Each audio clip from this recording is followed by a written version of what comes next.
So y'all, I've been thinking as I am like 30 seconds from being an empty nester that the way that I used to go into relationships and the way that I want to go into relationships now has changed wildly. I mean, it kind of should because I am a lady of a certain age now, but you might be surprised to know that I actually didn't start dating as an adult until I was 31. You heard me, y'all. On the other side of a divorce, living in a new state with a toddler underfoot, I had to figure out what this thing meant. And I read the statistic somewhere, God, I have to get this, where it said that men who were either widowed or divorced, if they chose to repartner or remarry, would be remarried or repartnered within 18 months.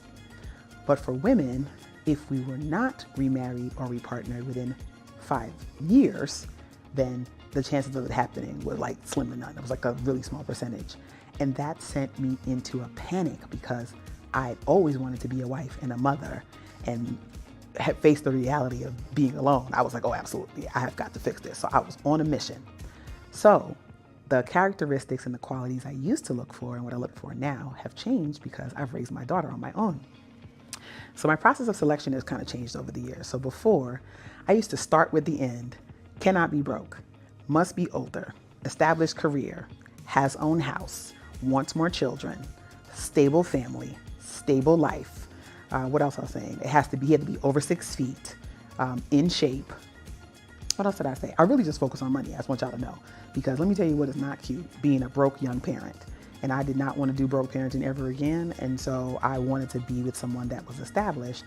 And it didn't hurt that my mom has always believed that I should marry somebody older and more established so that I could have somebody who could take care of me. So finding someone who was going to take care of me was actually pretty high on the list. Now let's fast forward to today. My list actually looks a little bit different. I still want him to be successful. I still do not date broke men. I do not want projects anymore because y'all, I have taken on a few. I am really serious about men taking care of their health because I found that you wake up one day and you're dying. And I do not necessarily know if I want to be someone's caregiver when they have not taken care of themselves. But I focus now more on how I want to feel in a relationship, feeling secure and safe, having passion in my relationship, joy in my relationship, wanting to have a level of excitement within my relationship, wanting to be desired in my relationship, seeking companionship.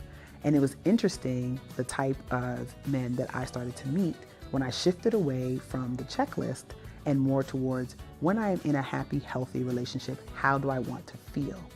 So what this allowed me to do was when I started dating again with that in mind, that when those feelings didn't exist or I felt the opposite, uncomfortable, lack of safety, that I'd have to be on my own again, that I would have to do all the thinking, the planning, the talking, the doing, and the earning, I don't fault that gentleman for the life that he's living at that point, but that is not for me. And I realized that for many of us as women, whether we say it out loud or not, that we just want to be chose. And that this idea of being a pick-me, I think, was actually created by the women who were just upset that women were willing to put themselves out there to be chosen. And that we have to do a better job of putting ourselves into the right selection pool, but that we really want to be chosen. But what would it look like if we did the choosing and we didn't wait to be chosen? How would our criteria change? What would we be looking for that wasn't a checklist? What would be the criteria that we would want for ourselves and we would want for one another? How will we hold ourselves accountable to that? How do we make sure that we're healthy enough to be able to step forward into that?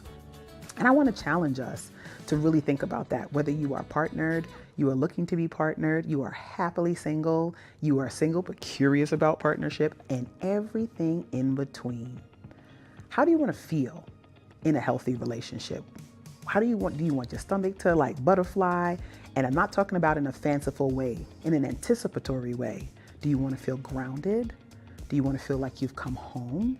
Like, where and how do you want to feel in a relationship that is healthy to you? And once you get clear on that, I wonder if it will allow you to not wait to be picked like being picked in the deli aisle and to actually do the picking.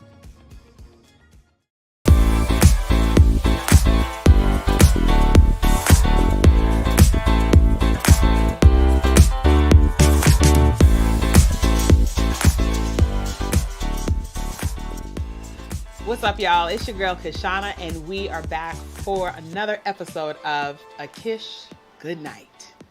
Okay, friends, so today I have been asking myself this question. I was watching our forever First Lady on what is the thing? Netflix. On Netflix the other day, and she was doing her second book tour and talking about all the ways in which she has grown as a woman, and she talked about her book Becoming, so going from one place to another. And when I thought about talking about, like, how do you move as a woman from one space to another space, another phase in your life, there was no one that I wanted to talk to more than my dear childhood friend, hey girl, and relationship expert, Fila Mcmillan-Antwine. All right, I Welcome, love that. welcome. Okay, so you have, I think, an awesome story in that you really created your practice because you had a desire to ensure that women really started to experience, and particularly Black women, experience like joy in their lives and in their love, and that you wanted to just break it like a pretzel the way we were approaching love. Is that right? Absolutely. That's absolutely right. So one of the things that I think is so interesting as I go around the internet, as you know, there's a lot of advice being given to women from men about how we should act and how we should behave and what a man should do if you're in a cishet relationship, what they shouldn't do, and all the things. And I think a lot of women follow this one particular gentleman. Now since Kevin Samuels is dead. Well, since right. I mean, they followed him before, but now since he's dead, now it has hyped up. The manosphere is hyped up. We need to do a whole episode on the manosphere. Derrick Jaxn. Yes. And I'm not one to gossip, so you ain't really heard it from me. But this gentleman made a gabillion, million, zillion, gabillion dollars from his $2 and $3 books. Okay. Giving us advice about how a man should treat his partner. And then we found out that he was thotting and bopping in these streets on his very holy wife. She was very holy, y'all. She was very holy. And so I'm curious, what were your first thoughts when it came to a Mr. Derrick Jaxn and relationship experts like him? So you know what? Yeah, you know what? Get ready, y'all. The very first time I heard of him, it was at the behest of someone in my audience and my network, and said, what do you think about the information that this guy gives? And I had never watched one of his videos, and I watched one video, and I immediately recognized what was happening. Right? Okay. Immediately. There is no human being who's giving you an unbiased perspective that never holds you accountable. That's right. And so I was just kind of like, it's unfortunate, but he's going to grow exponentially, and he's going to grow really fast because women want to hear only the things that affirm their position and their decisions and their behavior. That's right. And I just was like, I won't follow because I don't want it to interfere with my own perception, but I'm just going to wait and watch what happens. And we waited, we watched, and we saw. Oh my gosh. And so I feel like a lot of women that I know were like, this is great advice. This is how you should be treated. Yeah. This is sage. And they were really hanging on to his every word. And you said that when you saw an initial video, y'all, and we're going to drop it here. Everything about you that's currently being taken for granted by one man is exactly what another man has been praying for. Like I hear women say all the time, my man says that I'm too emotional. Do you know how many men wish they had a woman that felt as deeply as you do and is as passionate about them and the relationship as you are? Because what's the alternative? A woman that's nonchalant and numb? Ain't no man gonna want that. That you immediately recognized what it was. So why do you think we were all fooled by him? Because we like to be pandered to. We like to be stroked. We like to be coddled, right? We like to be held in the midst of whatever our emotional need is without having to think about where that emotional need is coming from. Yeah. And if you're telling me that this is what someone should give me and this is how someone should show up and I don't have to do anything, I don't have to be anything, I don't have to think about anything, if I'm of the mind that I don't want to do any of the work, that's what works for me. That's right. So it's like being spoon-fed in a way. So you're Absolutely. like, this is how I'm supposed to be treated when I just show up. This Right. is how things are supposed to happen because I'm breathing. Mm-hmm. And so that, I think, was one of the things. I know for me, I used to watch some of his short videos and others, right? Yeah. There were other guys, too, who had this message of, like, being treated well, being your whole self, doing the work, etc. And I always wondered why they weren't having these conversations with men. Mm-hmm. Mm-hmm. And I know that on another episode, you know, a friend of mine, Joy, and I were talking, and she was like, she really wishes that men would just be with the men and govern yourselves accordingly, and that the women would be with the women and govern yourself accordingly in terms of advice. It doesn't mean that we can't give one another advice. Right. It's just like, can you focus on your own backyard? Because Yeah. that would be so helpful if you did. So if we had to Absolutely. diagnose Derrick, and then we're going to move on, what would you find based off of the story? So now you know the wife has come out, ex-wife has come out. It's because he left her, and then she's now changed her entire look. She's gone on a podcast tour telling her story, and her side of the story now that she has removed herself. Yeah. What would you find based off of the story, though? Because he really held up his... First of all, he didn't tell us he was married. And then he held up the marriage like it was this bastion of, like, holiness. And then we find out, by holy, do you mean hoeing? Some of that, right? At the condo. So, you know, the first thing that I want to just remind us of is the fact that everybody's human. That's right. And so even if I'm presenting in a certain way, what I'm saying, what I'm giving may work for you. Doesn't mean that I'm implementing it in my own life. And it doesn't mean that you can't take what you need or what works for you, Yeah. but having some discernment. When I listened to Isn't that the hypocrisy? story that his wife shared, it made me so sad, Yeah. right? We don't Yeah. use like simple terms, but I was so saddened by the story that she shared because this was a woman who was looking for validation her entire life, who found it sitting in a corner of her classroom hiding. Hiding. Yep. And so if you don't want to be seen and someone finds you, the first question that you need to ask is, why are you here? But that's not the question we ask. It's a not lot the of times question it's that we like a ask at sigh all. of relief where like the sky opens up. Where Right. like finally somebody sees me. Right. Even if you don't say it out loud, that's an internal dialogue that's happening. Exactly. But healthy people are not looking for hiding people, right? Healthy people are not looking for the ones who are in the corners being invisible. There's a difference between being self-confident and self-assured and doing my own thing That's and right. not flipping in the middle of the floor.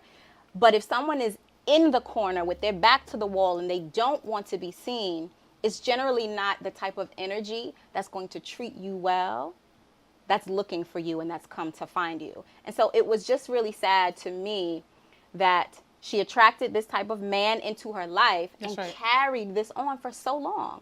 They had, what, 2-3 children? Yes. And the fact that no one ever called her to task or attempted to hold her accountable. And I think a lot of the times, and I might upset some of the folks, Yes, go on ahead. we use religion as a shroud. And that happened a lot in there. That happened. I mean, and why do you think we do that though? It feels safe. It's comfortable. It's easier for me to say God is going to fix it or God is going to save it or someone else is going to do it for me, as opposed to really saying, here are the choices that I've made. These are the results that I've created. Yeah. Especially when you come from a legacy of some type of emotional trauma. That's right. Because I don't just have to deal with what I'm doing now, my choices now. I have to now look at how my choices now are connected to the things that happened to me previously. Ugh. And do all of that messy work, get into all of that mud. And no one really wants to do that because all. the perception is better than the reality. And as long as other folks perceive me to be doing well and are validating me, I'm just going to go with that. That's right. And a lot Yeah. of us hide. Of course. So you talked about like being backed into the corner. Like you could be out and be be a large personality, but you are still hiding. You are still hiding, still covering up, still wearing 2, 3, 4, 5, 6, 7, 8 masks because you don't want to be seen. If you see me, you recognize me, I now have to look at myself. If I don't want to look at myself, right. I don't want to be seen, I don't want to be recognized, I'm going to go and hide either physically or psychologically and emotionally, which is what Derrick Jaxn did. Yeah. Yeah. And I think that to me was, you know, there was a whole, I remember there was a time, and I don't hear it as much now, tell me if you do, that about pick me and pick me energy. And I think there's a difference between wanting to be chosen and the sort of like pick me energy. So why do we hear about this kind of pick me behavior from women, particularly in toxic relationships? So wanting to be chosen is a basic human need, right? Let's dismantle the idea that wanting to be chosen or wanting to be included or wanting to be part of community is a bad thing. Right. It's a part of our basic human need, human design, to want to be a part of a tribe. That's right. To want to be supported and That's to right. want to give support.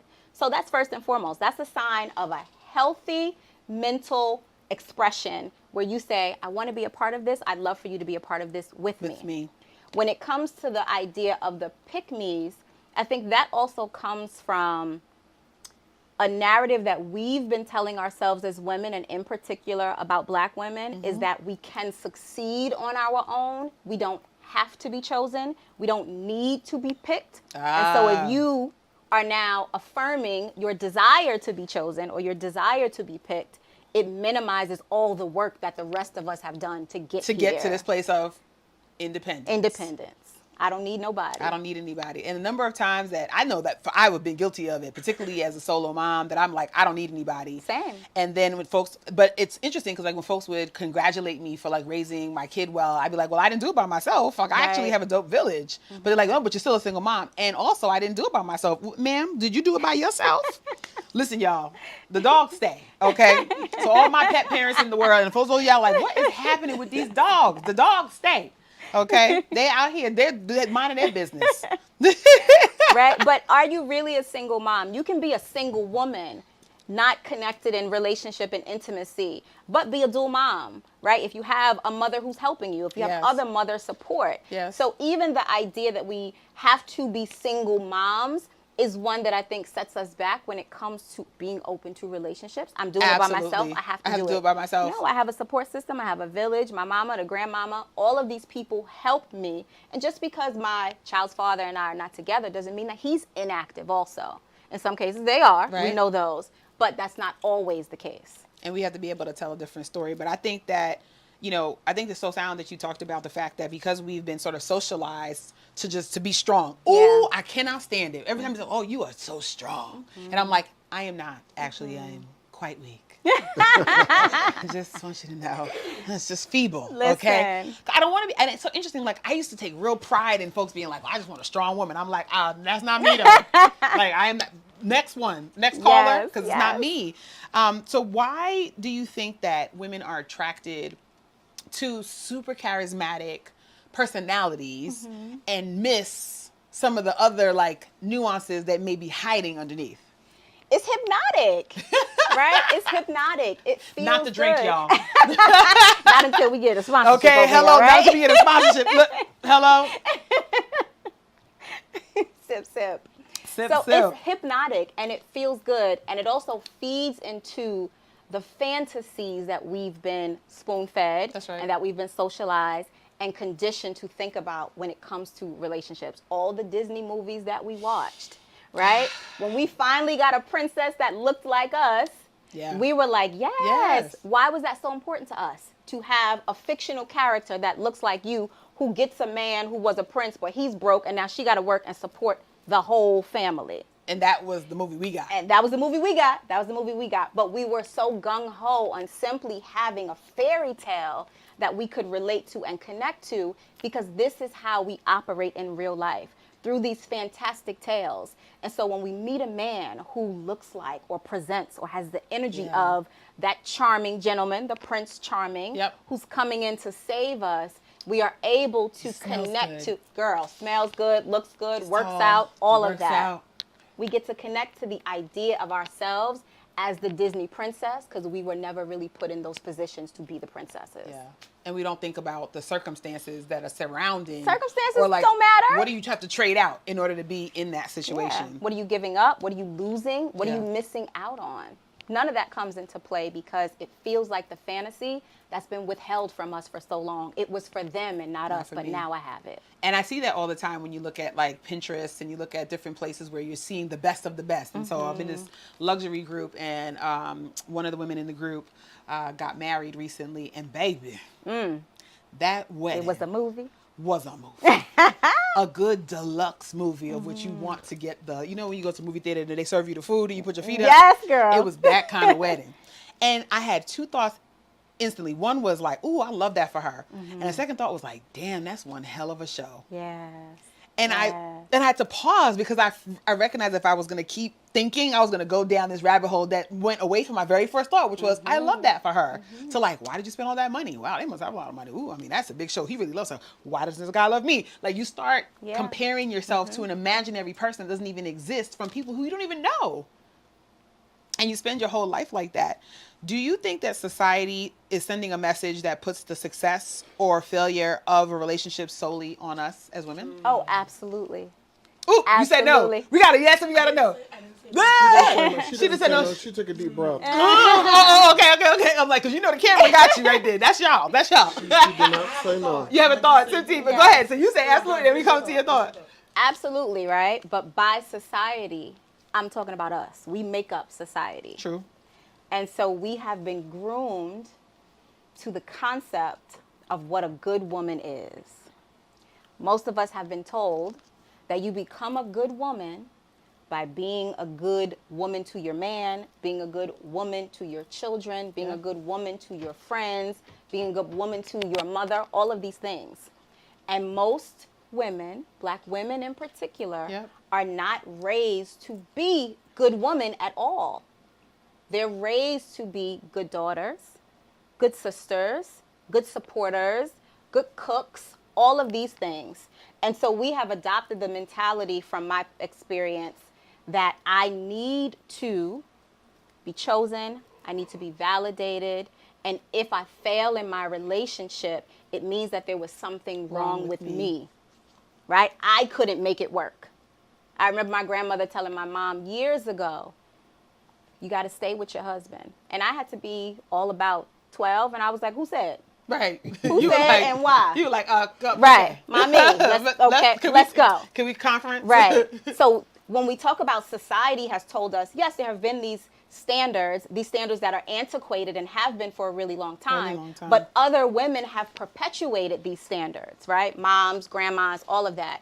If you fail at your relationship, and the comparison comes in again, especially if your husband didn't do what my husband did or what her husband did or what their husband did, and I was able to make it work, you better make it work. Because what it really says is, why do you have the freedom to leave when I didn't have that?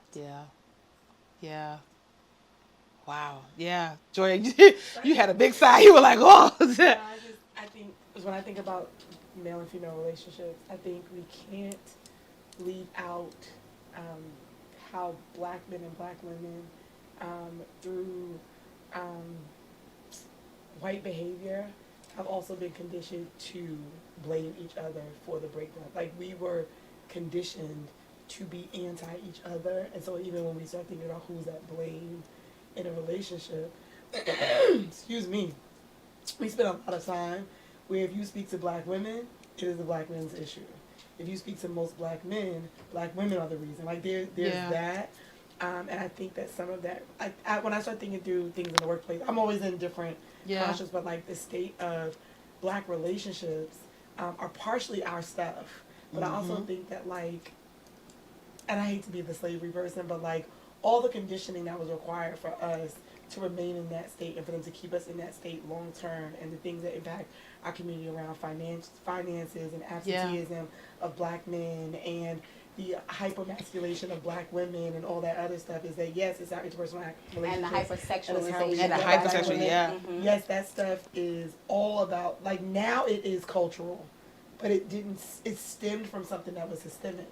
And I think that one of the biggest issues we have is that we keep dealing with it as a cultural issue. When it's a real system. Against each other, as opposed to this was systemically done to us. we act this way as a result of, we actually have one common enemy, and I'm not saying all white people, but I'm right. We have one common enemy. So how do we navigate the fact that we are all traumatized? Yeah. We have then been traumatized generationally in how we've been taught to navigate one another. And so for us to address those issues, don't come with black women being better or black men being better, but black people, right? Like holding each other up in a different way and giving grace for the fact that we are all trauma responding in some kind of way to trauma. We don't even know. I don't even know what happened. I was never a slave. Yet I am dealing with, like in your DNA. It's in your DNA. That's just the piece. Like I always like fight in that Feeling moment. fighting. Of, like, you know, that who has it worse? You know, is it harder for the black man or the black? Like we constantly in there, and I think that impedes our ability to actually think about healthy relationships as a collective. There are people clearly having healthy relationships in our communities, but as a collective, Mother's Day versus Father's Day, all those things that come up. Things. It's a constant. I'm going to see it now too. Or the Happy Father's Day to the single moms. Oh, right? I'm so sick of that. And I am not among them. Let me tell you, and I might be that might be a dissenting thought, but my child has a father. Yes. And she has been fortunate enough to have father figures on top of that. And so let me say what I'm not going to do, claim that spot. I don't want that spot. Like, and I don't understand it. So I'm on the like, no, thank you. I was going to say something. No, just agreeing with you. Yeah, I'm like, I'm just not here for it. And I think that, you know, we talk about cis and heterosexual relationships, but there are lots of same-sex couples who are navigating these same nuances because they're trying to fit into different roles that they think they're supposed to be in that look more like heteronormative roles, and it just becomes a confusing mess. So why do you think, and Joy, you made a good point about this like fissure, this fight. Why do you think we get into these relationships that end up being toxic? What's in the toxic recipe? So let me first say, to Joy's point, right? The nature of our culture is connective, right? Yeah. The nature of our culture is supportive. The nature of our culture is community. So those are the things that are inherent in us, in our healthiest spaces, emotionally, mentally, physically, psychologically. We are supportive, we are connective, and we come together in community. And for me, it's important to inject, like you said, you don't always want to be the slavery girl. I'll be her for you, right? Because somebody has to remind us that this is a pathology. Yeah. Folks talk about generational curses all the time. I don't believe in curses, but I do believe in pathologies.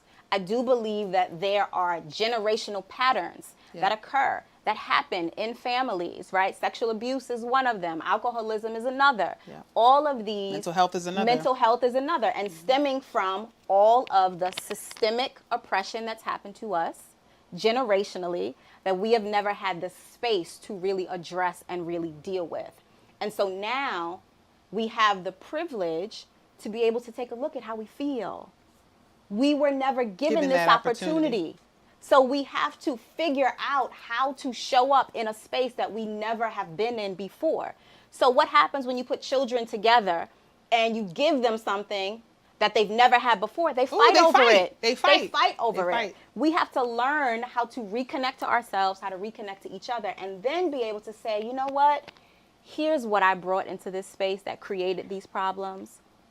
Is there anything you want to share? But it's going to take us some time to get there. So the ugliness that we see is not something that we want to settle into and kind of just believe that this is how it's going to be. The ugliness is us clearing the way because there are so many things that we have to deal with. That's right. So it may not, it's one of the things like since things are pathological, that means it's going to take a couple of generations of that kind of work for those folks to see fruit from the things that we are seeding now. Right. And we're laying the foundation. Yeah. And it's hard. And it's painful, but it's supposed to be, right? I also want us to recognize that everything is not supposed to feel good in order for there to be growth. You had said that earlier. Everything is not supposed to feel good. Yeah. And we have this toxic positivity that you think that you're supposed to be happy every day and you're affirming all these things that you don't believe and you're never going to believe. And that creates an internal disconnect and inner conflict now because you're trying to force yourself to feel good about something that isn't good for you, that you should be growing out of, right? And so I do believe that when it comes to toxic relationships within the Black community, that's a huge part of it.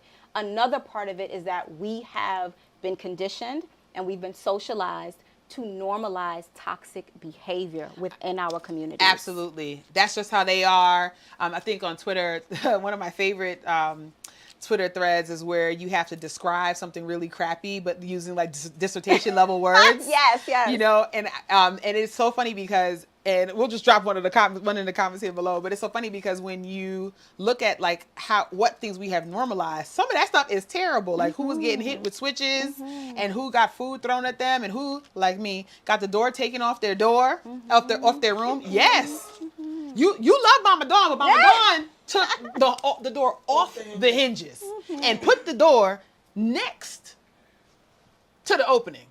Didn't even say a word. I just came home from school in high school and I was like, so no door. I don't got no door. Because evidently I had slammed the door Ooh, at Mama the day Dawn's before. house. The couple days before I had slammed it real good. And it's in the back of the house. They were in the kitchen, that was just way to the front, and evidently that whop. They heard it. Heard it and felt it. So the things that we've learned to normalize, like that spills over into our relationship. I remember narrating about I was talking to another girlfriend of mine saying that, like, you know, I'm West Indian, and when I observed a lot of other West Indian women, and this might be true for other types of women as well, like we would just narrate displeasure. And it doesn't mean that like we don't love you. It doesn't mean that we want things to, you know, we want you to change who you are. It doesn't mean anything. It's just like we are literally like, now I went to the store and then I picked up some pads and then I went to the register. Like whatever it is, that is how we are narrating displeasure.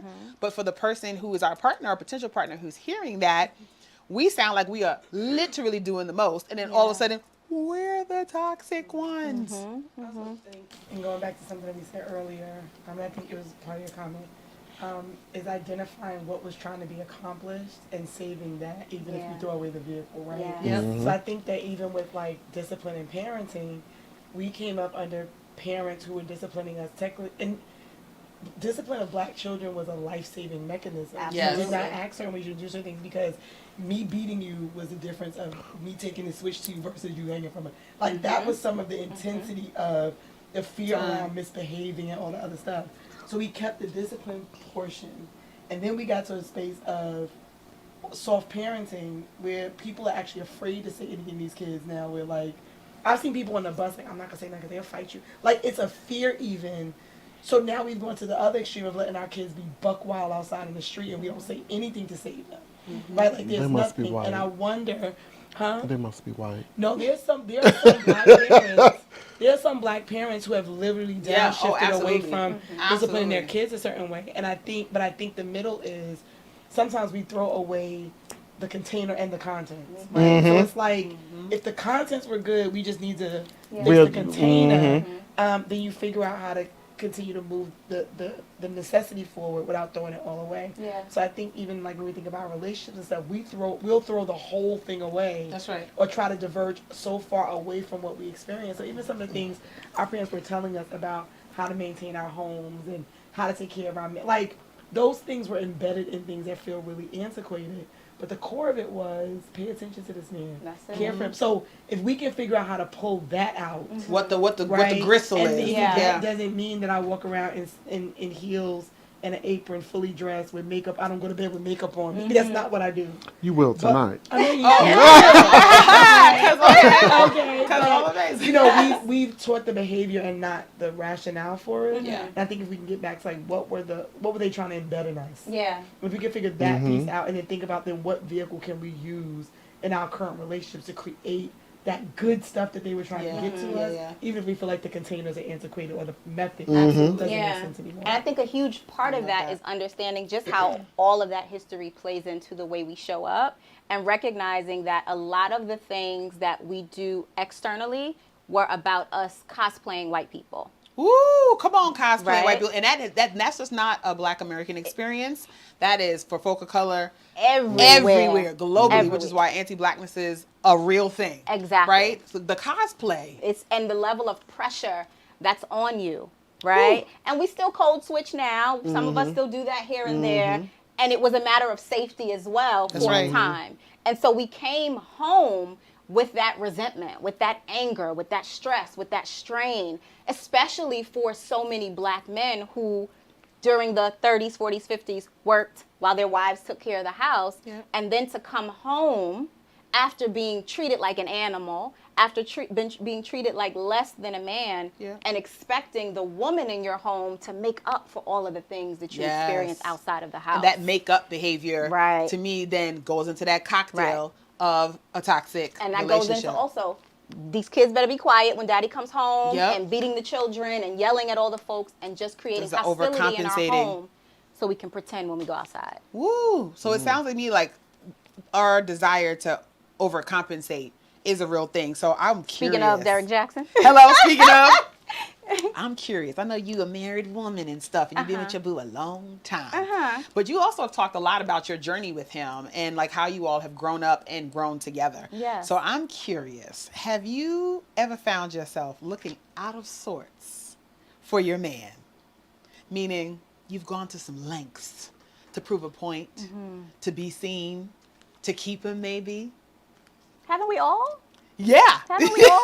Isn't that the humanity of it, right? And the insanity of being in love? Yes. Now, I probably have not gone to some lengths that I may have thought about, right? Okay, let me hear your thought. Listen, I'm heavy on the personal boundaries, but I've had the like, burn it all up. That's it. Burn it up. Burn I'm it gonna burn up. it up. I'm gonna burn it down, simply because my feelings were hurt, right? And I'm a You were feeler. acting out of emotion. Absolutely, absolutely. That's why it's not good. That's why it's not good. Exactly, and that's why I didn't do it. Right? We thought about it. To this day, I'm still thinking I about the didn't do person's it. tires I really wanted to slash. It's been a decade. Burn it up, burn it And I'm down. like, burn it up and burn it down. I'm Yes. like, ooh, these tires. Every time I see it, I'm like, I should have done it. All those things.